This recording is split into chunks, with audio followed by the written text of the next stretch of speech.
Voici 3 erreurs dans la prière que Dieu n'écoute pas selon la Bible. Reste jusqu'à la fin, cela peut changer ta relation avec Dieu. Premièrement, prier sans se repentir. Tu veux prier, mais tu n'as pas confessé ton péché. Dans Isaïe, Dieu dit, « Quand vous étendez vos mains, je détourne les yeux de vous. Même quand vous multipliez les prières, je n'écoute pas. Pourquoi ?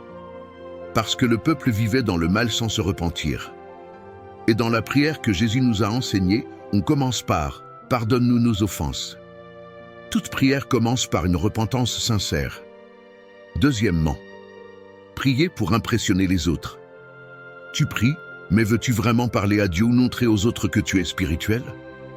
Dans Matthieu, Jésus dit « Ne priez pas comme des hypocrites qui aiment prier debout dans les synagogues pour être vus des hommes. » Dieu dit « Quand tu pries, ton cœur doit être en silence devant Dieu. Et il doit être sincère. Tu communies et tu pries véritablement avec Dieu. Tu ne dois pas tenter d'amadouer Dieu avec de belles paroles. La vraie prière, c'est entre toi et Dieu seul. Dans le secret, pas besoin de beaux mots, car Dieu regarde le cœur, pas l'apparence. Troisièmement, prier égoïstement. Tu dis, « Seigneur, donne-moi ceci, moi je veux. » Mais dans Jacques, il est écrit, « Vous demandez mal dans le but de satisfaire vos passions. » Dieu ne répond pas aux prières centrées sur le moi. Il répond à celles qui cherchent sa volonté, sa vérité et le salut. La vraie prière est plus puissante quand elle ne tourne pas autour de nous, mais quand elle cherche à accomplir la volonté de Dieu.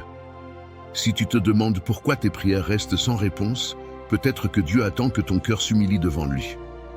Change ta façon de prier. Viens à Dieu avec un cœur sincère, un cœur obéissant. Dis-moi en commentaire, laquelle de ces 3 erreurs as-tu déjà faites sans le savoir ? Et si ce message t'a aidé, partage-le avec un frère ou une sœur. Jésus a dit, « Voici, je me tiens à la porte et je frappe. Si quelqu'un entend ma voix et ouvre la porte, j'entrerai chez lui. » Dans Apocalypse, Dieu nous rappelle que son appel est encore ouvert.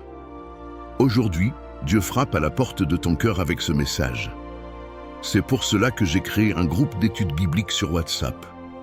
Nous lisons ensemble les paroles que Dieu utilise aujourd'hui. Nous apprenons à reconnaître sa voix, à nous libérer du péché et à marcher dans la vérité. Si tu veux accueillir le retour du Seigneur, écris-moi sur WhatsApp, je veux rejoindre le groupe. Jésus revient bientôt. Sois prêt, sois prête. Sois éveillé, sois béni. Amen.